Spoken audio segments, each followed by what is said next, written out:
Colonel Sophia Qureshi ఈ పేరు ప్రస్తుతం అన్ని మాధ్యమాల్లో జోరుగా వినిపిస్తుంది. అసలు ఈమె ఎవరు? ఇంతటి స్థాయికి ఎలా ఎదగగలిగారు? ఆమెకు ఆర్మీలో చేరాలన్న కోరిక ఎలా కలిగిందన్న ఆసక్తికరమైన విషయాలను ఇప్పుడు తెలుసుకుందాం. పాక్పై ఆపరేషన్ సింధూర్ నిర్వహించడంలో కీలక పాత్ర పోషించిన ఇద్దరు మహిళల్లో ఒకరు కల్నల్ సోఫియా ఖురేషీ. ఈమె భారత సైన్యంలో కల్నల్గా విధులు నిర్వహిస్తూ ఉన్నారు.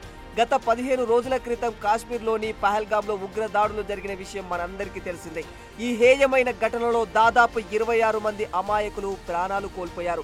ఇలాంటి ఉగ్ర దాడులకు పాల్పడిన వారిపై తక్షణం ప్రతీకార దాడులు చేపట్టాలన్న ఉన్నతాధికారుల ఆదేశాల మేరకు ఇద్దరు మహిళలు రంగంలోకి దిగారు.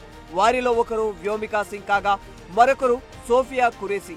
ఇక ఈమె రికార్డులు పరిశీలించినట్లయితే ఆమె కుటుంబ నేపథ్యం కూడా మొత్తం ఆర్మీలోనే ఉన్నట్లు తెలుస్తుంది. 1981లో జన్మించిన ఖురేషీ గుజరాత్లోని వడోదర ప్రాంతానికి చెందినవారు. బయోకెమిస్ట్రీలో డిగ్రీ పట్టా చేపట్టిన తర్వాత ఆర్మీలో చేరి అనతి కాలంలోనే అరుదైన రికార్డులను సాధిస్తూ వచ్చింది.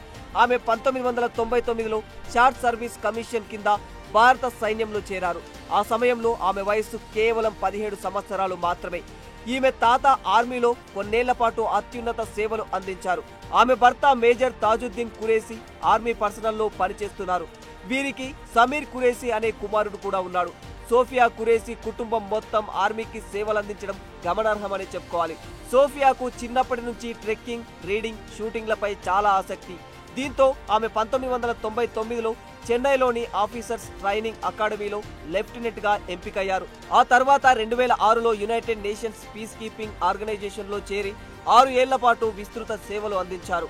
పంజాబ్ బార్డర్లో ఆపరేషన్ పరాక్రమ్లో నిస్వార్థంగా సేవలు అందించారు. General officer commanding in chief చేత ప్రశంసించబడ్డారు. నార్త్ ఈస్ట్ లో వరదలు వచ్చిన సమయంలో సహాయక చర్యలు అందించడంలో కీలక పాత్ర పోషించారు. వరద బాధితులను కాపాడటంలో మెరుగైన కమ్యూనికేషన్స్ నిర్వహించినందుకు సిగ్నల్ ఆఫీసర్ చీఫ్ ద్వారా ప్రశంసలు అందుకున్నారు. ఆమె అంకిత భావానికి, పనిలో నైపుణ్యాన్ని మెచ్చి 2016లో కీలక పగ్గాలు అప్పగించారు ఆర్మీ అధికారులు.